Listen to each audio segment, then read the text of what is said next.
کیا تم نے دیکھا نہیں تھا؟ انہوں نے ہماری آنکھوں پر ٹیپ چپکا دیے تھے، شیروانی صاحب نے کہا۔ اوہ، دراصل آپ لوگ جب میرے سامنے سے گزرے تو میں نے صرف پشت دیکھی تھی، میں نے کہا۔ ایک نے کہا تھا کہ خاموشی سے نکل چلو، حلق سے آواز بھی نکالی تو وہ مارا جائے گا، شیروانی صاحب نے کہا۔ اس نے گالی دے کر تمہارا نام لیا تھا۔ دوسرے نے کہا خطرہ مول مت لو، ان کو ٹھنڈا کر کے لے چلو۔ غالباً اس کی مراد بے ہوش کرنے سے تھی، لیکن میں نے کہا کہ میں وعدہ کرتا ہوں خاموش رہوں گا اور فوزیہ بھی خاموش رہے گی، لیکن تم بھی خدا کو حاضر ناظر جان کے وعدہ کرو کہ بعد میں سکندر کو کچھ نہیں ہوگا۔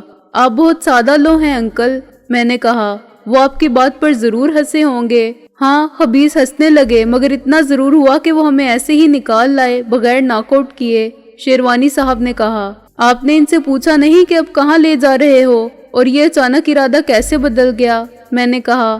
پوچھا تھا، ایک بدماش کہنے لگا ٹرٹر مت کرو، شیروانی صاحب نے کہا۔ ہم کو باس کا حکم ہے کہ تمہیں ایس ایس پی کے گھر چھوڑ آئیں، ہمارا ارادہ بدل گیا تو اوپر پہنچا دیں گے، اللہ میاں کے گھر۔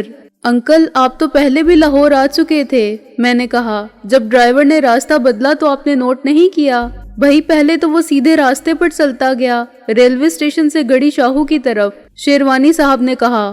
پھر میں اور فوزیہ باتیں کرنے لگے۔ محسن کی طرف سے ہمیں تشویش تو تھی اور بیماری سے زیادہ مجھے اس بات کی فکر تھی کہ کہیں وہ کسی مشکل میں گرفتار نہ ہو۔ یہاں تمہارے حالات ہی ایسے ہیں۔ بس اسی میں چند منٹ گزر گئے، پھر جب میں نے دیکھا تو کار ایک خاصی ویران سڑک پر سے گزر رہی تھی، شالیمار باغ والی سڑک تھی غالباً۔ میں نے ڈرائیور سے کہا کہ یہ کدھر جا رہے ہو تو اس نے ریوالور نکال لیا اور بولا ٹرٹر مت کرو، گاڑی کے شیشے اندر سے نہیں کھولے جا سکتے تھے۔ یہ احساس ہمیں بہت بعد میں ہوا، ہم تو سمجھے تھے کہ ایئر کنڈیشننگ گاڑی ہے اس لیے شیشے بند ہیں، ویسے بھی کار کی رفتار اتنی زیادہ تھی کہ ہم چھلانگ مارتے تو یہ خودکشی کے مترادف ہوتا۔ وہ انکل اور فوزیہ کو اسی کوٹھی میں لے گئے تھے جو نواب خسرو جمشید نے رابعہ کو فروخت کی تھی۔ میں نے رضوی صاحب کو مطلع کیا اور وہاں ان کی پوری کمپنی موجود تھی۔ رابعہ اور فوزیہ چائے لے کر اندر آئیں اور خاموشی سے بیٹھ گئیں۔ پوری کمپنی سے کچھ پتہ نہیں چلتا، تم سب کو پہچانتے ہو؟ رضوی صاحب نے کہا۔ جی، ایک تو وہی تھا ان کا سرغنہ، میں نے کہا۔ بلکہ حقیقت یہ ہے کہ سرغنہ وہ بھی نہیں اور اس کا انکشاف بھی آج ہی ہوا ہے۔ اب تک میں سمجھتا تھا کہ سارے گروہ کی کمان چودھری دلاور کے ہاتھ میں ہے۔ پھر مندری والا تھا جس نے میرے یقین کے مطابق میر شرافت علی کو قتل کیا تھا۔ وہ شخص تھا جو خود کو نواب خسرو جمشید کہتا ہے اور اس کا نقش ثانی شوفر۔ یہ پتہ چلانا بہت مشکل ہے کہ ان میں فرق کہاں ہے۔ وہاں ڈسلوا تھا جو بالکل خاموش تھا۔ دو افراد اور بھی تھے جن کو میں نے پہلے نہیں دیکھا۔ مندری والے اور ان دونوں افراد نے منہ پر سیاہی مل رکھی تھی اور ایک جیسے کپڑے پہن رکھے تھے۔ میر شرافت علی کا قاتل تو مندریوں کی وجہ سے پہچانا گیا، باقی دو میں سے ایک شاید وہ ڈرائیور ہوگا جو انکل شیروانی کو اسٹیشن سے لے کر آیا تھا۔ ان تینوں کی حیثیت حکم کے غلام کی سی تھی، گویا 7 آدمی تھے، رضوی صاحب نے غور کر کے کہا۔ اور سرغنہ تمہارے خیال میں کون تھا؟ سرغنہ، میں نے قدرے تامل کے ساتھ کہا۔ آپ کو سن کر حیرانی بھی ہوگی اور افسوس بھی ہوگا، سرغنہ کوئی بدماش نہیں، ایک پولیس آفیسر ہے۔ رابعہ نے سب کو چائے کی پیالی تھمائی۔ D S P? رضوی صاحب نے چونک کر مجھے دیکھا۔ کیا نام ہے اس کا اور تمہیں کیسے معلوم ہوا کہ وہ پولیس آفیسر ہے؟ فوزیہ نے مجھے ایک مگ میں بلیک کافی بنا کے دی اور دوسرا مگ شہلا کو پلانے لگی۔ اس کا نام سراج ہے، میں نے کہا۔ سراج دین یا سراج الدولہ یہ میں نہیں جانتا، وہاں جو لوگ موجود تھے وہ اسے سراج ہی کہہ رہے تھے اور اس کے سامنے بہت باادب باملاحظہ ہوشیار نظر آ رہے تھے۔ تمام باتیں خود سراج نے کی تھیں اور وہی سب کو حکم دے رہا تھا۔ اس کے اتوار میں بھی ایک شاہانہ وقار و دبدبہ اور تمکنت کا انداز تھا جو ممکن ہے اداکاری ہو، مگر انہوں نے مجھ پر واضح کر دیا تھا کہ وہ پولیس آفیسر ہے۔ سراج؟ رضوی صاحب نے سوچتے ہوئے کہا۔ کیا وہ وردی میں تھا؟ نہیں، لیکن میرا خیال یہ ہے کہ سراج واقعی پولیس آفیسر ہوگا، میں نے کہا۔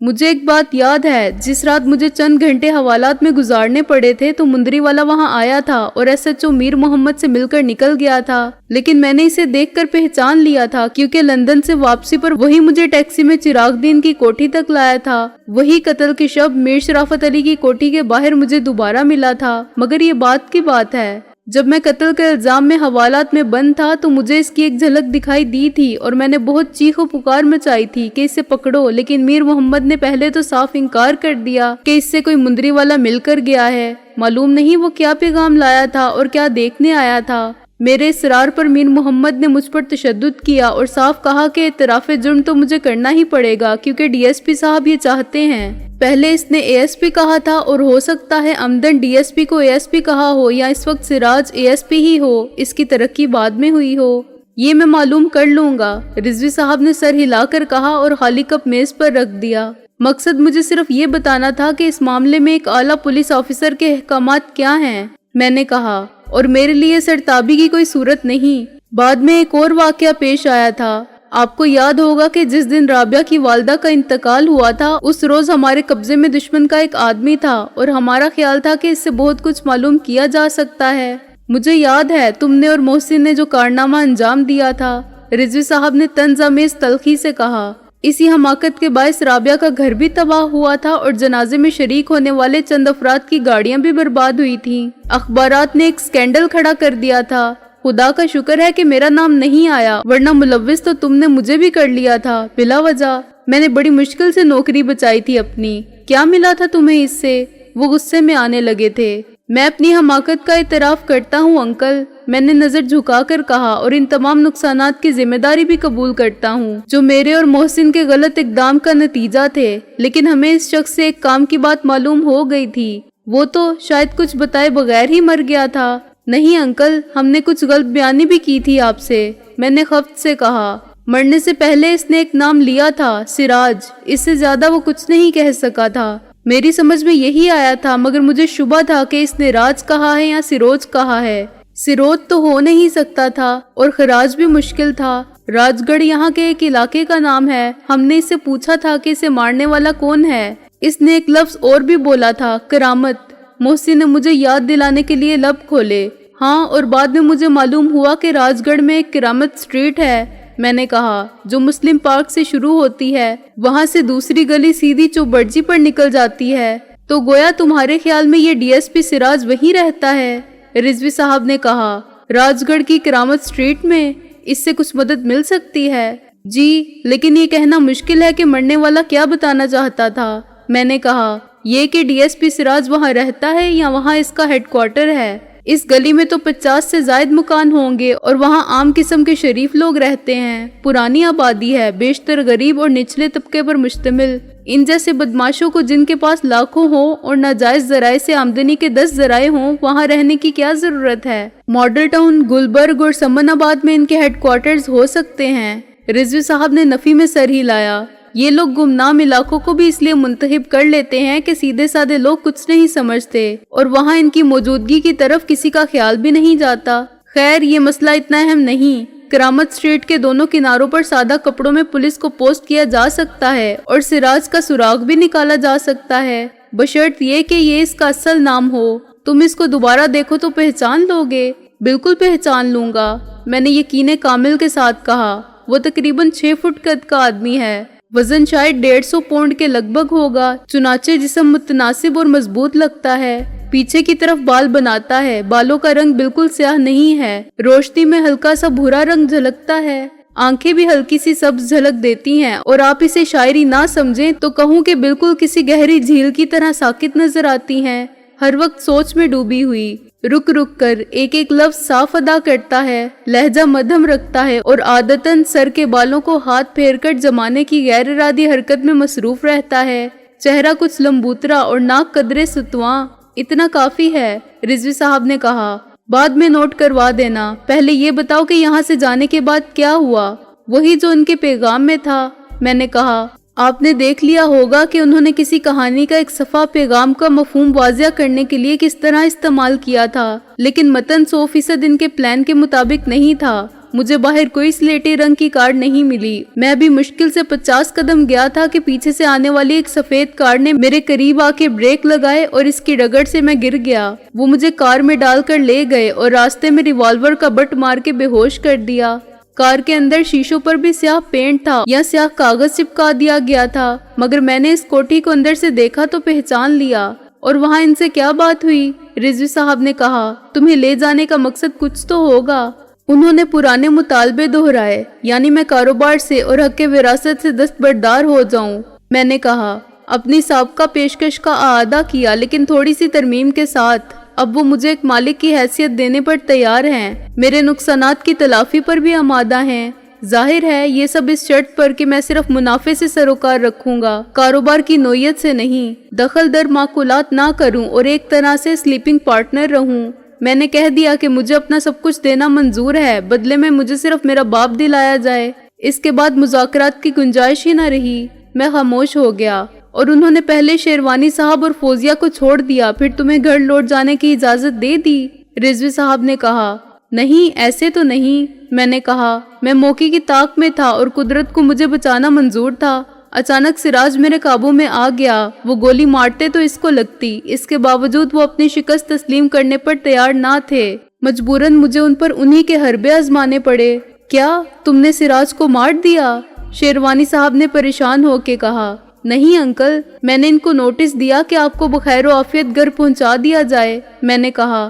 سراج کی ایک کلائی پہلے ہی ٹوٹ گئی تھی مزاحمت کرتے ہوئے۔ میں نے ان کو تھوڑی سی مہلت دی اور وہ انکل کو چھوڑنے پر مجبور ہو گئے دوسری کلائی ٹوٹنے کے بعد۔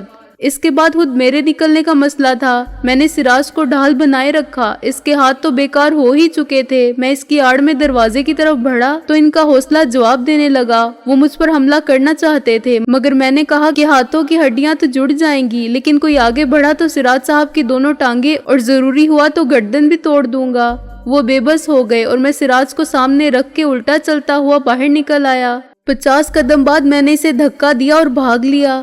شہلا کی ماں کے بارے میں رضوی صاحب نے کچھ دیر بعد کہا اور شہلا کی طرف دیکھا۔ تمہیں کیسے معلوم ہوا؟ ان کی گفتگو سے۔ میں نے اپنے جھوٹ کو پوری طرح نبھاتے ہوئے کہا۔ ہو سکتا ہے وہ محض تمہیں خوفزدہ کر رہے ہوں، رضوی صاحب نے کہا۔ ہاں ہو سکتا ہے، لیکن مجھے امید کم ہے، میں نے متذبذب لہجے میں کہا۔ تم نے اپنی آنکھوں سے کچھ دیکھا تھا؟ میرا مطلب ہے شہلا کی ماں کو۔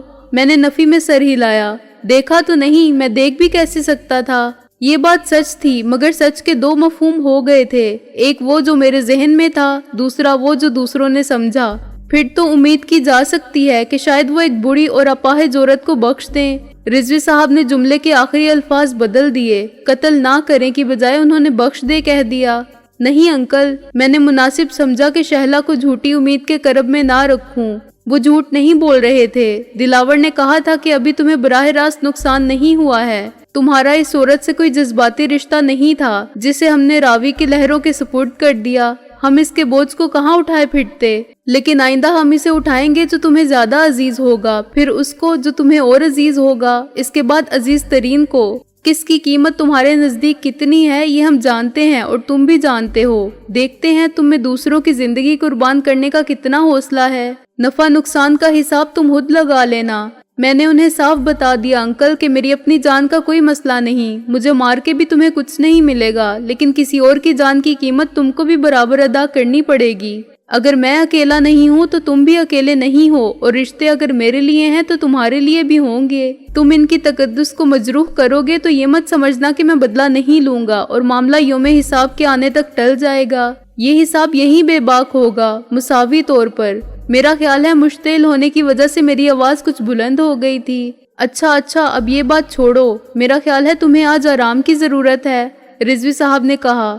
لیکن مجھے آج عدالت میں حاضر ہونا ہے، میں نے کہا۔ شیدے اور عبدل کے قتل کے بعد وکیل سرکار میری ضمانت کی منسوخی کی درخواست کرے گا۔ آئی سی، رضوی صاحب نے متفکر ہو کے کہا اور رابعہ کی طرف دیکھا۔ کیا ضمانت منسوخ ہو جائے گی؟ مجھے امکانات تو نظر نہیں آتے، رابعہ نے کہا۔ میں نے منظر صاحب سے بھی بات کی تھی۔ سب انسپیکٹر شیخ کا بیان اور محرر کی تحریر میں اس بیان کی نقل کو نظر انداز نہیں کیا جا سکتا۔ اگر محرر بھی انسپیکٹر شیخ کے بیان کی تائید کر دے تو نہ صرف یہ کہ ضمانت کی منسوخی کا جواز نہیں رہتا، بلکہ بعد میں استغاثہ کے گواہوں کی عدم موجودگی میں میر شرافت علی کے قتل کا کیس بھی کمزور پڑ جاتا ہے۔ محرر ضرور تائیدی بیان دے گا، رضوی صاحب نے پورے یقین سے کہا۔ اسے میر محمد کا ڈر ہے نا، میں اسے اپنے پاس بلوا لیتا ہوں، فی الحال عارضی طور پر، بعد میں اسے ہیڈ کوارٹر ہی میں رکھ لوں گا، یا جہاں وہ خود کو محفوظ سمجھے گا بھجوا دوں گا، یا پھر میر محمد کو کسی دور افتادہ قصبے میں پوسٹ کروا دوں گا۔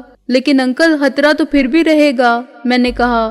میر محمد کی پشت پردہ سراج ہے، وہ کچھ نہیں کر سکتا، رضوی صاحب نے کہا۔ میر محمد کو اس کی پشت پناہی مہنگی پڑے گی، یہ میں میر محمد کو سمجھا دوں گا۔